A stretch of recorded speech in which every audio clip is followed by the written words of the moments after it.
Hello, and welcome to our Q&A. Thank you for joining us. I'm Donna Holford-Lovell, Director of Neon, and I'm here with BD Owens, also known as Ben. It's a shame we couldn't do this in person, but I'm isolating. However, this is now the world we live in. I just want to give you a reminder of the housekeeping. There's a link to our code of conduct available via the chat. And just to say, anybody in breach of this code will be blocked from the chat. And also we've got closed captions. Again, there's a link in the chat. And if anybody's interested, we can provide a transcript of the whole event at the end. So if anybody's interested, just give us a note in the chat. So Ben, I'll start with a couple of questions for you. However, anyone in the audience who would like to ask questions can do so via the chat. And it'd be good if you told us your first name and maybe where you are in the world. It's not totally necessary, but it'd be good to see where people are viewing from. But we'll also try and answer as many questions as we possibly can. So Ben, it's a very fascinating journey that you've taken us on. A very insightful look at living with military surveillance and its impacts on your life. I was just wondering, when you first embarked on telling the story, did you consider it as a form of art activism? Do you actually see yourself as an activist? Well, I would definitely consider myself an activist.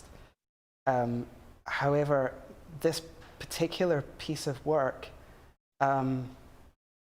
it's deeply personal, and it comes about from, living in the situation, living next to the nuclear submarine base, experiencing the surveillance, and all of the things that you've just seen in the films. And because of these experiences, this will have shaped how I approach the work. But because I walk every day, I'm also experiencing the outdoor surveillance. I'm seeing the police. And yeah, so in a sense, one could see it as activism. But I was really making a sculpture, and yes, the sculpture, the sculpture was a kind of interruption or disruption or irritant, but it was also a kind of an exploration of emotion and how me coming to terms with my experience of surveillance and how I was experiencing things. And one thing about poetry and artworks that are very personal, they often the most personal artworks are also the most universally accessible. Because it's the human experience. So I think, that's sort of a roundabout way of saying things, but it's kind of like I particularly like the statement of the owl chatter, and I can see the owls chatting about the military exercises and what their thoughts are, and then looking back at it's an interesting look at destruction and life and nature next to each other. There's this huge destructiveness. We've talked about in the process of making this project how much nature has reclaimed land in that area. Yes. And during periods where there was a short period sort of around about the beginning of December when the only activity on the Loch, so that would be December 2019, where the only activity on the Loch was the surveillance boats and the police crews, but there was very, very little gunfire or the training exercises. And the bird life actually recovered. There was way more bird life. There were way more way more activity of nature. It just when nature isn't afraid, it's going to come back. Yeah, so I think that's what I was thinking about. Yeah, and again, as that comes back, you mentioned the razor wire, cutting through relationships. I suppose the whole presence sometimes maybe cuts you off from nature, or do you feel that at all? Or you've got hope. You've got hope that it keeps returning. Well, I've seen it return when there's lulls in the military activity. The nature definitely recovers. But there is also, I tweeted recently, there were some cormorants on the Loch, and I rarely see cormorants, so it's actually quite significant that there is a family of cormorants. And I tweeted recently that, when they're diving, they almost look like periscopes when they come back up again. Oh, right, yeah. But they, the nature, the birds, etc., they're aware of when things are dangerous, but they're not necessarily aware of how dangerous things are. Right, yeah, yeah. And I think that's almost the same for people as well. I think that some people have suppressed the imminent danger. And hopefully this project will lead to discussions that open up dialogue between people that are very, very much entrenched in, for or against, in a kind of polarized standpoints. There are certain things that we share. All of us share. Yeah, we've got a comment from Nicole saying that she's really interested in the point about people being subconsciously affected by the constant surveillance. Like you say, it must be, everyday life, you must have to just get on with it. But the fact that there's military police. Lucy Bond asks, how has your relationship with the security people who stop you changed? Do they treat you as part of the place now? No, they're still suspicious. It's really funny because I think that I know that when I was doing my project, they were very confused. The conversations that we had were very, very kind of roundabout, and and I could tell that they were asking me particular surveillance questions to kind of find out more about who I am. And I was being really upfront about the project. I was telling them exactly how long it was going to take. I was telling them I was making an artwork. I showed them my audio recording equipment. I was mostly going by the rules of not taking pictures and video, and because it's prohibited to even draw pictures near the base. Right. I did sneak a couple or three pictures of the actual line, but so we've just been watching. Yeah, we've just been watching illegal material. No, not exactly. The photograph of the line itself and the photograph of me next to the line are technically illegal, but yeah, I'm assuming you couldn't take. As you can see on Street View, you can on the Street View links, you can travel the whole length of the fence. So there's this kind of contradiction that Google are allowed to take images of the fence, but kind of locals you, aren't. Yeah, I'm assuming you can't take pictures of the military military police that you Oh, bump definitely into. not. No. Well, Gare Dunlop's asked, did you ever get serious conversations with security people? Oh yeah. Or Every day. Every day I was stopped and questioned, sometimes more than once on a walk. Because you know, I wasn't walking at exactly the same time. So I would meet different police crews on different shifts. And some of them, you know, there was one time when I was stopped and, you know, I always showed them my driver's license with my address on it, so they knew that I was a local.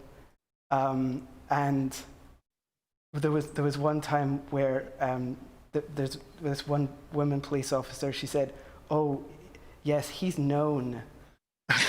So because the guy was taking down, you know, writing down my address and stuff, and she's like, "Oh no, he's known." So okay. So it'd be very interesting to find out, you know, what the conversations were amongst the military police themselves.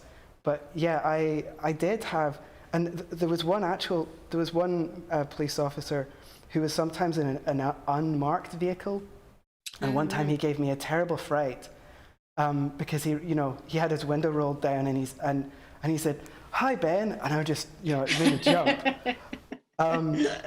And we ended up, like, he was the one that was particularly trying to find out more information about me, but I always wanted to move the conversation away from me and towards our shared experience of watching nature. So we had some great conversations about the early morning deer that he was seeing on the early shifts, and owls and cuckoos, and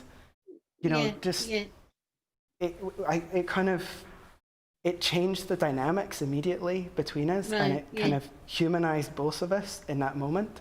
Yeah.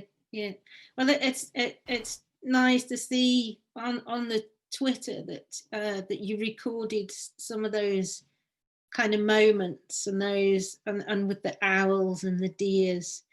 We've got a question in from Joseph Delap. He says, "I'm curious about the use of hashtags. These seem to refer to entirely to your project, which makes sense, of course. But are you thinking of using hashtags such as hashtag MOD or hashtag Gare Loch submarine base ?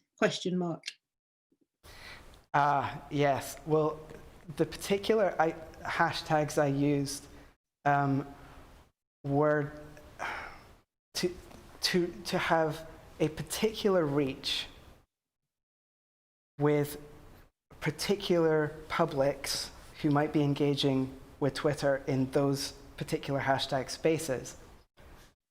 But I also was trying to fly under the radar, because at the time when I was tweeting initially, I didn't want to be stopped. I didn't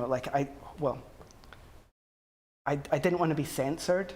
I didn't want the project to end. So in a way, I've been very deliberate about just gradually, incrementally, almost drip feeding this artwork out into the world. Like, for example, Carrie Mack, who's a writer that was following the Twitter at the time when the pilgrimage was happening, she made some comments like saying that it was like staticky radio bites. So, you know, she was grabbing small pictures of it, but, you know, not the full picture. So in a sense, that also kind of keeps people, you know, there's a tension there that keeps people on edge as far as, well, what's going to happen next?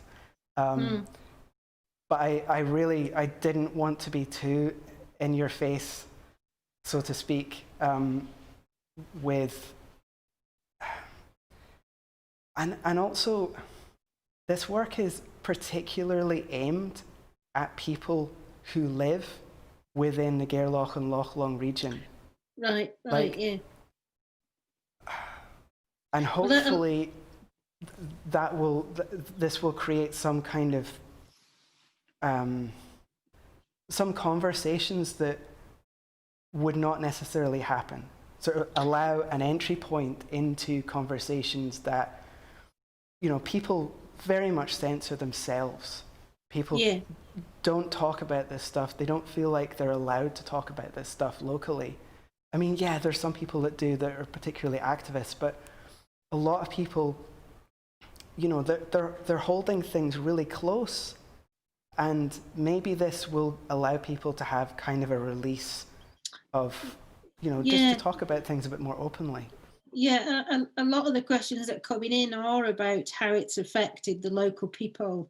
David McCulloch has kind of, you know, obviously says that, you know, your investigation and the artworks raise important issues around surveillance and privacy, as well as, you know, the military protection of our country. But he's saying, would you hope or even expect that the questions and challenges you address can move beyond fascination, which is a term used in the discussion, to bring about change? Do you think, you know, having these conversations allow the public and the locals to kind of start discussing possible change? I think there's stages. So, for example, I'm really interested in how.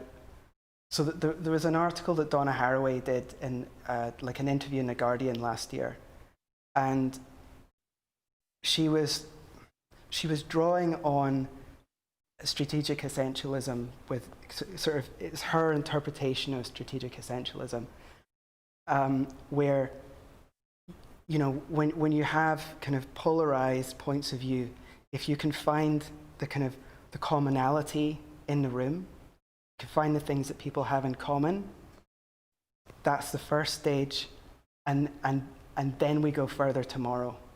So by highlighting the surveillance that we're all experiencing, by highlighting the fence, not just on the landscape, but the fence that we carry with us, because we have to navigate the fence within our kind of relationships with everyone, because throughout one single day, you know, you might be having conversations with people in your community in my community, that, you know, perhaps in your community groups or your church, or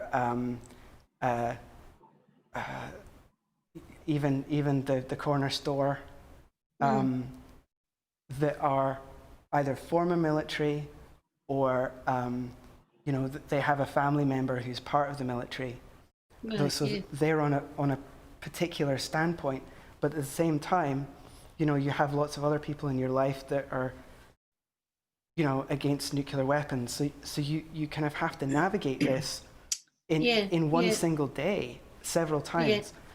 And so hopefully by bringing attention to this, kind of highlighting this shared experience, it will open up some conversations, and it actually already has. Yeah, you know, there are people that I know that who actually might be watching this, who have kind of opened up to me in ways and had conversations with me that probably never would have happened. And I'm hoping that this will give permission. You know, sometimes people just need a sort of a doorway to have permission, that kind of the artwork can be that kind of that space where people can talk about it. Yeah, I was just wondering, in the last 10 minutes then, we're kind of slightly touching on that. There's the duality. Yeah. Excuse me, the duality part that's, you know, at play in your work. the desire lines versus the undesire line, the intrusive surveillance versus the locals, versus the safety of the nation, and the non-uniform, the uniform, ex-military, now in the local shop. Can you tell us a bit more about how duality, appears in the work? Yeah, well, initially, I was very much thinking, military, civilian duality. The fence divides us. But then as the work progressed, and there was a particular tweet, in fact, that, and where I was standing just, on the pilgrimage pathway, but it was just next to the base, on the beach, and watching a heron, watching a police boat, watching us. Right. Yeah. So I realized, this duality, it goes so much deeper, and it goes to before and after. Like I mentioned in my film, there has been an erasure of everything before the nuclear submarine base. Right. Yes. Everything before the British Navy at Faslane. There's been a local erasure, and even in the BBC article about the 50th anniversary of the base, they completely erased everything. In fact, it's technically, how they've reported it in that article is it inaccurate, because yes, there was the British Navy were there during the First World War. Like, every large building was acquisitioned across the whole of the UK. But then when they left, it returned to being a hydro hotel and Turkish baths and golf course and a tourist destination. And then the same thing happened in the Second World War. And then again, after the Second World War, it returned to being a golf course and Turkish baths and tourist destination. So, it's that, and it wasn't until 1957 when they actually put dynamite in it and blew the building up. Right. They blew up West Shandon House, leveled it, and erased the past. Well, somebody sent in a kind of statement on the question, is that they're fascinated by the idea of the remnants of the pre-MOD history of the base. Perhaps this culture use of the land 60 years ago continues to influence the nature. That's quite a nice thought. And it says, do you see it as part of the duality, and of you've kind of said there that it does, this. Definitely. This interruption of military action and then the regrowth of nature and the culture again. And maybe this is you, this is you disrupting the military again and bringing back the culture and the nature. Yeah, totally. Also, I've started somewhat cataloguing some of the trees. Some of the older trees, like I mentioned, and I recently was told by a local who used to live next to the base that the gardeners, like, one of the reasons why there are a number of sequoias, for example, all along the area, and some of the same plants, is because the local gardeners would share cuttings. So there's this whole area that I can delve into as far as the plants and the history before the base through the trees, and there's also it's in some ways I've been doing the same, because I shared a hydrangea cutting that actually started out in Helensburgh in the garden of someone who will be, say, unnamed, but somebody who used to be in the military. Right, okay. And this cutting grew into this large bush, and now it's crossed over from being in a pro-nuclear garden into a anti-nuclear weapons garden, and now That's it's awesome. just Yeah. transferred on, and it's actually kind of on the way if you're mapping it, it's crossed the Loch and is now on the peninsula in another garden that is anti-nuclear weapons as well. So, Right, okay. so there's been an interesting kind of sort of trajectory, plant trajectory as well. So you're saying that anti-nuclear garden, is that its formal name, or is that a kind of local? Oh yeah, that's a good point. An anti-nuclear garden. Well, I guess our garden is definitely an anti-nuclear garden. Yeah, but maybe that's part of the next project, as we all come down and start rewilding it and calling it the anti-nuclear garden. Perfect. I suppose we've only got 3 minutes left, but I think it's, I suppose, for others to think maybe in the future, and obviously me and you have talked about it, is obviously about land ownership and kind of, the land that you're on, and I imagine there's a lot of discussion around that, and also the fact,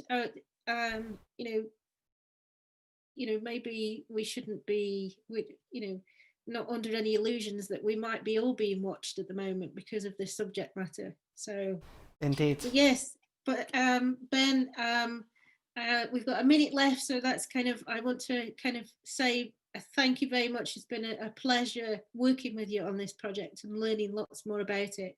And thank you for having me. We'll be following with much interest. And thank you very much to the audience for watching and raising some interesting questions. Thank you. And just to say, if you've missed any of the events, you can rewatch the films on Ars Electronica website. It's available to the 30th of September. We'll put a link in the chat.